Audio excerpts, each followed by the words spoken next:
Hi ho! Kermit the Frog here, and today I got something really exciting to share with you. We're diving into a deck that's close to my heart, a frog tribal deck. Yep, you heard that right.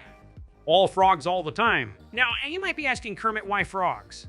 And I'll tell you, frogs are awesome, not just because they're cute, but because they're strategic. They've got a special synergy that makes them bounce back to your hand, and then they come right back onto the battlefield. That's right. Every time these frogs hop back onto the battlefield, they bring something with them. It could be drawing cards, gaining life, or just making your board stronger and stronger. Every time they come back, they're even more effective. It's like having a second chance to get more out of each frog. And who doesn't love a second chance, right? But I won't keep you waiting any longer. I'm going to pass things over to my good buddy who's going to walk you through all the awesome cards in the deck. They'll explain exactly how each frog works and how you can make the most of all those bouncy effects. Take it away!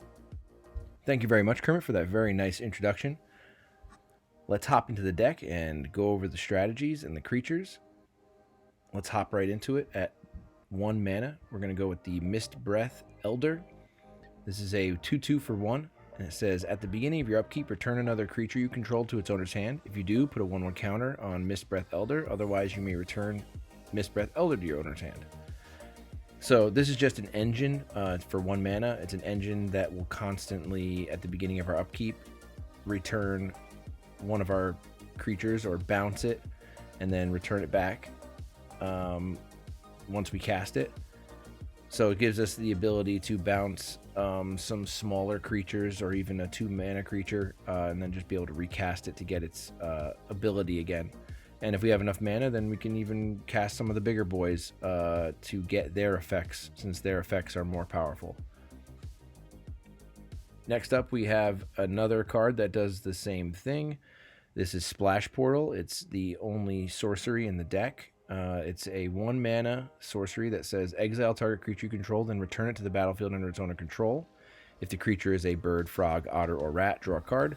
So this is a 1 mana draw spell because every card in our deck is a frog, and it flickers the creature rather than Mist Breath Elder where we have to recast it every turn, a different card every turn.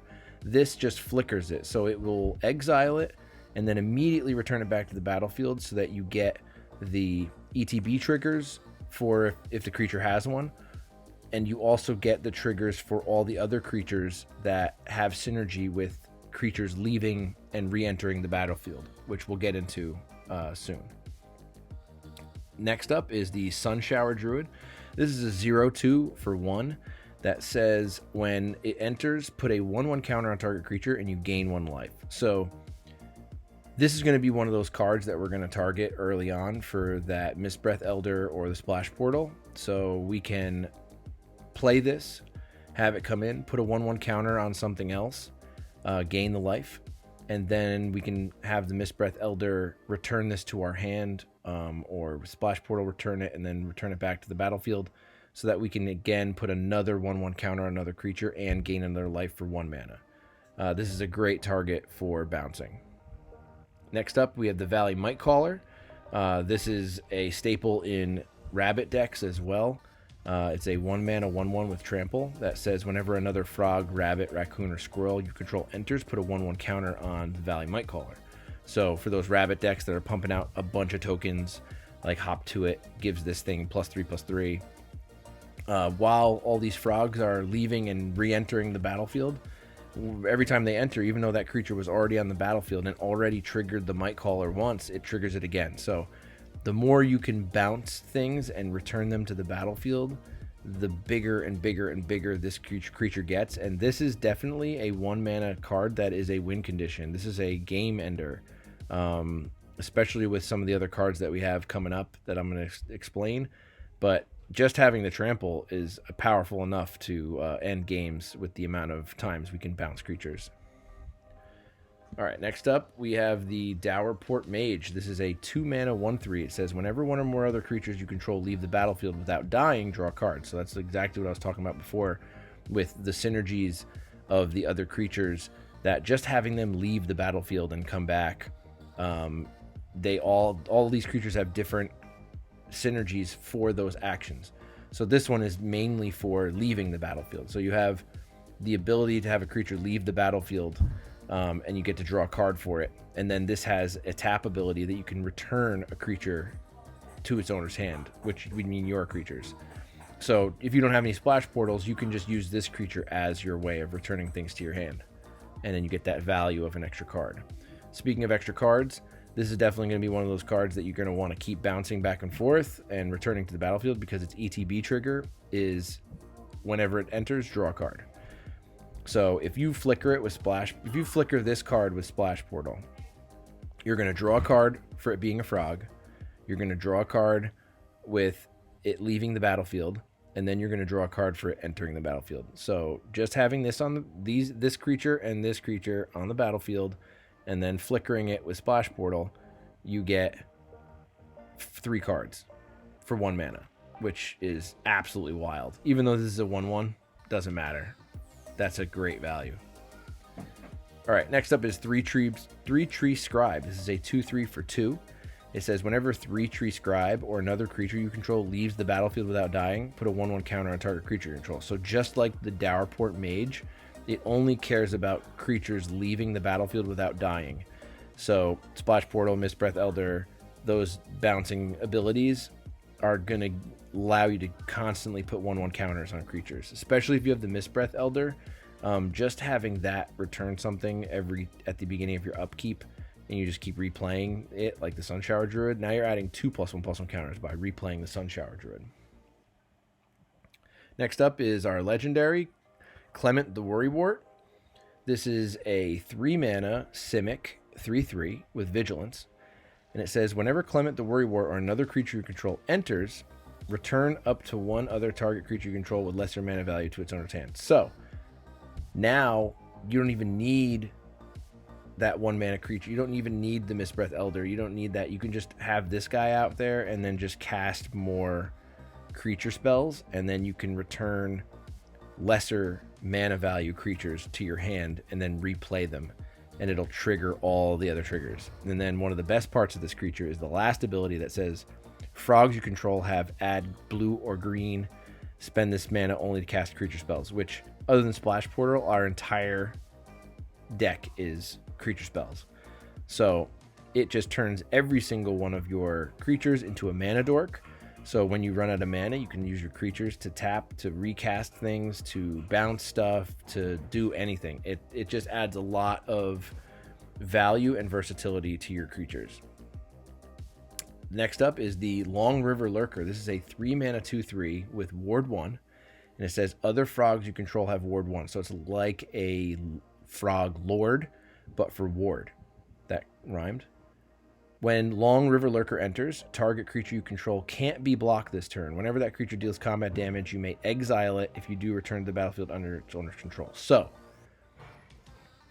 when this enters the battlefield, you can take a creature that you want to flicker, like a Sunshower Druid or a Pond Prophet, and you can flicker it after it attacks, because it can't be blocked, and then you can do that if you'd like. Or you could just say the Valley Mightcaller is going to be the one that can't be blocked, and get in a gigantic attack, and then don't return it to your hand, because you'll lose all those +1 counters. So you can just decline that option, which is nice that you're able to decline it.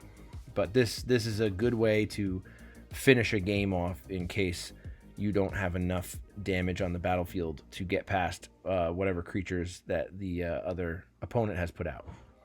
And then last up on our top end is the Dream Dew Entrancer. This is a 4 mana Simic 3/4 with Reach, which is nice to have Reach.